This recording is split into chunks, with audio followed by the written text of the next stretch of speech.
Do contexto navegacional de páginas de categorias, só está faltando agora, né, a página para edição de uma categoria.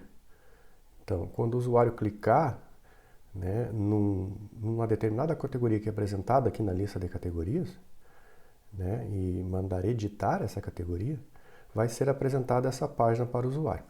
Tá? Vamos criar então a estrutura dessa página. Então nós vamos vir aqui em categoria, né, novo arquivo, vamos chamar então de editar.ejs. Bom, o editar EJS, ela vai ser bem semelhante ao novo. Então nós vamos selecionar aqui com Ctrl A, Ctrl C, vamos fechar ele aqui, vamos colar aqui e vamos fazer umas pequenas modificações aqui. Bom, a primeira coisa que nós temos que modificar aqui é o seguinte, essa parte aqui de mensagem não vai ter, né? Porque quando o usuário for editar uma categoria, né, vai ser apresentado os dados da categoria que já está previamente cadastrada, né, e para ele alterar a descrição dessa categoria. Quando ele clicar no botão para atualizar os dados dessa categoria, ele vai ser enviado de volta para a lista de categorias. Ele não vai ser enviado novamente para essa mesma página. Então eu não preciso mais daquele controle de mensagens que nós tínhamos aqui no final da página, certo? Outra alteração que nós vamos ter aqui é o seguinte. Bom, aqui ó, no input, quando o usuário for editar os dados da categoria previamente cadastrada, né? Então é diferente do novo categoria, aqui nós já temos que mostrar a categoria, as informações dessa descrição da categoria, né? O que já tem lá na verdade de descrição. Então nós vamos acrescentar um campo a mais aqui, que é o campo, um atributo a mais, desculpa, aqui nessa tag input, que é o atributo value. Então nós vamos mostrar aqui para o usuário o que já tem lá de dados dessa categoria, qual é a descrição que já está cadastrada para essa categoria. Então vamos usar a tag aqui, né, do EJS, que é o percentual igual, e vamos mostrar do objeto categoria qual é a descrição dessa categoria, tá? Que já está previamente cadastrada lá para ele poder alterar, certo? Ou não, né? Ele pode também desistir de alterar os dados dessa categoria. Então é isso que nós temos que inserir aqui, né, a mais nesse campo input, né? Temos que colocar esse velo aqui para ele já trazer lá qual é a descrição da categoria que já está previamente cadastrada lá no banco, daquela que ele selecionou na lista. Bom, o que mais que nós temos que fazer de alteração aqui? Além disso, aqui esse botão nós vamos só mudar o nome dele, né? Ao invés de nós chamarmos aqui o botão de salvar, nós vamos chamar o botão de atualizar, né?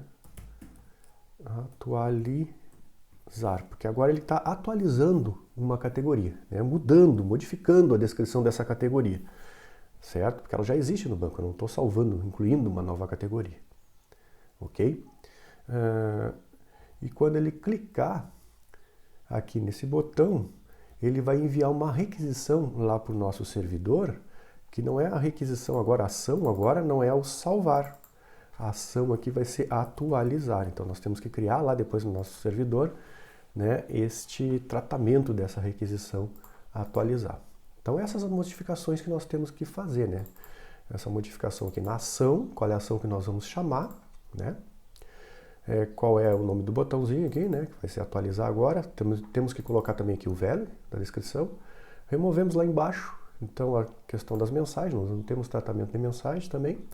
E outro detalhe também importante que está faltando aqui é a gente incluir, além deste input aqui da descrição, nós vamos precisar de um outro input aqui, que é o seguinte. Nós temos que mandar todos os dados da categoria agora lá para o nosso servidor, né? Então, no caso da inclusão de uma nova categoria, a gente só mandava a descrição. Por quê? Porque o ID, né, na inserção de uma nova categoria no banco, ele é gerado automaticamente lá pelo Postgres, né? Porque o ID é um campo de alto incremento. Lembra que a gente criou ele lá como serial no Postgres. Nós vamos criar, na verdade, ele como serial lá no Postgres, tá? O ID vai ser de alto incremento. Como ele é de alto incremento, a gente não precisava na inclusão informar o ID. Ele vai ser gerado sequencialmente. A gente formou só a descrição. Já aqui na edição dos dados de uma categoria previamente cadastrada, né, quer dizer o quê? Que nós queremos alterar, né, o nome, a descrição dessa categoria, de uma categoria que já existe. Então, nós temos que identificar, nós temos que passar lá para o nosso servidor qual é o ID dessa categoria que já existe, porque ele tem que buscar por essa categoria no banco, né? Ou tem que alterar a categoria pelo seu ID, certo? Então, nós temos que inserir esse campo aqui, né? Adicional aqui. Só que esse campo aqui o usuário não vai editar, é um campo que vai ser enviado lá para fins de controle, né? Para a nossa aplicação poder fazer essa operação de alteração da categoria. Então vai ser um campo, um input, cujo type ele é um hidden, vai ser escondido aqui do usuário, tá? Vai ser só para controle interno da nossa aplicação. O nome deste campo vai ser o ID da categoria, né? E o valor do campo, né? O valor do campo vai ser o ID do objeto categoria que nós vamos passar para essa página. Tá? Então, lá da nossa aplicação, lá do nosso index.js, nós vamos passar para, né, esta página esse objeto categoria para que o usuário possa editar, né, a descrição dessa categoria. E aí depois, quando ele clicar aqui no botão atualizar, nós vamos enviar, né, esse objeto aqui inteiro, né, com a sua descrição e seu ID. Tá? Depois, posteriormente, quando a gente trabalhar a questão de manipulação de conectividade com o banco de dados, né, a gente vai necessitar desses dados completos, tanto o ID como a descrição. Por isso que nós temos que inserir ele aqui neste momento, certo? Bom, esta página aqui nós não vamos poder testar como nós testamos anteriormente a página de categorias e a página de inclusão de uma nova categoria, que é o novo, né? Por quê? Porque essa aqui, né, ela vai já realizar conectividade com o banco de dados, ou seja, a nossa requisição vai solicitar lá um serviço lá no nosso index.js, tá?